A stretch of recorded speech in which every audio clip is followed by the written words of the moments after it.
माघ के कृष्ण पक्ष की चतुर्थी को सकट चौथ व्रत पड़ता है। इस दिन माताएं संतान की लंबी आयु के लिए निर्जल व्रत रखती हैं। यह व्रत संतान के जीवन में आने वाली हर संकट और बाधा से उन्हें बचाता है। माघ माह के कृष्ण पक्ष की चतुर्थी को सकट चौथ व्रत पड़ता है।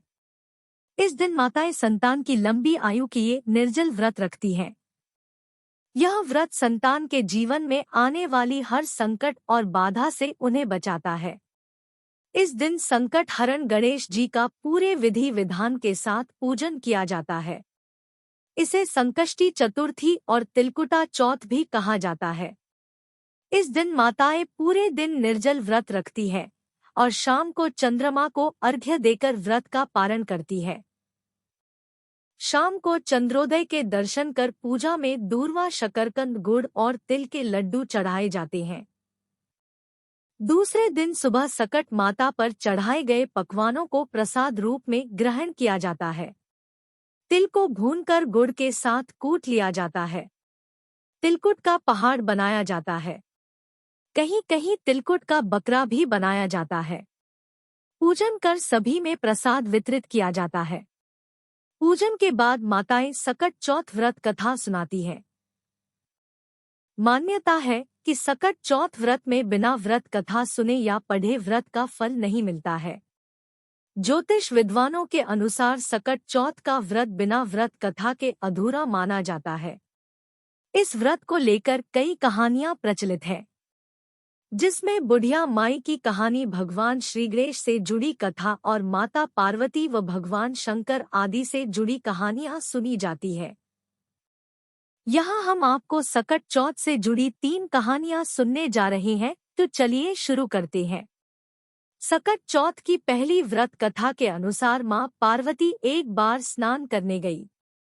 स्नानघर के बाहर उन्होंने अपने पुत्र गणेश जी को खड़ा कर दिया और उन्हें रखवाली का आदेश देते हुए कहा कि जब तक मैं स्नान कर खुद बाहर न आऊं, किसी को भीतर आने की इजाजत मत देना। गणेश जी अपनी मां की बात मानते हुए बाहर पहरा देने लगे। उसी समय भगवान शिव माता पार्वती से मिलने आए, लेकिन गणेश भगवान ने उन्हें दरवाजे पर ही कुछ देर रुकने के लिए कहा। भगवान शिव ने इस बात से बेहद आहत और अपमानित महसूस किया। गुस्से में उन्होंने गणेश भगवान पर त्रिशूल का वार किया, जिससे उनकी गर्दन दूर जा गिरी। स्नानघर के बाहर शोरगुल सुनकर जब माता पार्वती बाहर आई तो देखा कि गणेश जी की गर्दन कटी हुई है। ये देखकर वो रोने लगी और उन्होंने शिवजी से कहा कि गणेश जी के प्राण फिर से वापस कर दें। इस पर शिवजी ने एक हाथी का सिर लेकर गणेश जी को लगा दिया। इस तरह से गणेश भगवान को दूसरा जीवन मिला। तभी से गणेश की हाथी की तरह सूंड होने लगी। तभी से महिलाएं बच्चों की सलामती के लिए माघ माह के कृष्ण पक्ष की चतुर्थी को गणेश चतुर्थी का व्रत करने लगी। सकट चौथ व्रत की दूसरी कथा के अनुसार किसी नगर में एक कुम्हार रहता था। एक बार जब उसने बर्तन बनाकर आंवला लगाया तो आंवला नहीं पका। परेशान होकर वह राजा के पास गया और बोला कि महाराज, न जाने क्या कारण है कि आंवला पक ही नहीं रहा है। राजा ने राजपंडित को बुलाकर कारण पूछा। राजपंडित ने कहा, हर बार आंवला लगाते समय एक बच्चे की बलि देने से आंवला पक जाएगा। राजा का आदेश हो गया। बलि आरंभ हुई। जिस परिवार की बारी होती वह अपने बच्चों में से एक बच्चा बलि के लिए भेज देता। इस तरह कुछ दिनों बाद एक बुढ़िया के लड़के की बारी आई। बुढ़िया के एक ही बेटा था तथा उसके जीवन का सहारा था, पर राजाज्ञा कुछ नहीं देखती।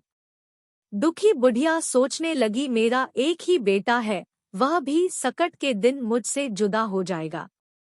तभी उसको एक उपाय सूझा। उसने लड़के को सकट की सुपारी तथा धूप का बीड़ा देकर कहा, भगवान का नाम लेकर आंवला में बैठ जाना, सकट माता तेरी रक्षा करेंगी। सकट के दिन बालक आंवला में बिठा दिया गया और बुढ़िया सकट माता के सामने बैठकर पूजा प्रार्थना करने लगी। पहले तो आंवला पकने में कई दिन लग जाते थे। पर इस बार सकट माता की कृपा से एक ही रात में आमवा पक गया। सवेरे कुम्हार ने देखा तो हैरान रह गया, आमवा पक गया था और बुढ़िया का बेटा जीवित व सुरक्षित था। सकट माता की कृपा से नगर के अन्य बालक भी जी उठे। यह देख नगरवासियों ने माता सकट की महिमा स्वीकार कर ली। तब से आज तक सकट माता की पूजा और व्रत का विधान चला आ रहा है। सकट चौथ व्रत की तीसरी कथा के अनुसार एक बुढ़िया थी। वह बहुत ही गरीब और दृष्टिहीन थी। उसके एक बेटा और बहू थे। वह बुढ़िया सदैव गणेश जी की पूजा किया करती थी। एक दिन गणेश जी प्रकट होकर उस बुढ़िया से बोले, बुढ़िया माँ, तू जो चाहे सो मांग ले। बुढ़िया बोली, मुझसे तो मांगना नहीं आता, कैसे और क्या मांगू। तब गणेश जी बोले, अपने बहू बेटे से पूछकर मांग ले। तब बुढ़िया ने अपने बेटे से कहा, गणेश जी कहते हैं तो कुछ मांग ले, बता मैं क्या मांगू। पुत्र ने कहा, माँ तू धन मांग ले। बहू से पूछा तो बहू ने कहा, नाती मांग ले। तब बुढ़िया ने सोचा कि ये तो अपने अपने मतलब की बात कह रहे हैं। उस बुढ़िया ने पड़ोसिनों से पूछा तो उन्होंने कहा, बुढ़िया तू तो थोड़े दिन जिएगी, क्यों तू धन मांगे और क्यों नाती मांगे। तू तो अपनी आंखों की रोशनी मांग ले, जिससे तेरी जिंदगी आराम से कट जाए। इस पर बुढ़िया बोली, यदि आप प्रसन्न है तो मुझे 9 करोड़ की माया दे, निरोगी काया दे, अमर सुहाग दे, आंखों की रोशनी दे, नाती दे, पोता दे और सब परिवार को सुख दे और अंत में मोक्ष दे। यह सुनकर तब गणेश जी बोले, बुढ़िया माँ, तुमने तो हमें ठग लिया। फिर भी जो तूने मांगा है वचन के अनुसार सब तुझे मिलेगा। और यह कहकर गणेश जी अंतर्धान हो गए। उधर बुढ़िया माँ ने जो कुछ मांगा वह सब कुछ मिल गया है। गणेश जी महाराज, जैसे तुमने उस बुढ़िया माँ को सब कुछ दिया वैसे ही सबको देना। अगर आपको ये कथाएं अच्छी लगी हो तो वीडियो को लाइक और कमेंट में भगवान गणेश की जय, सकट माता की जय। भगवान आप पार और आपके बच्चों पर हमेशा अपनी कृपा दृष्टि बनाए रखे।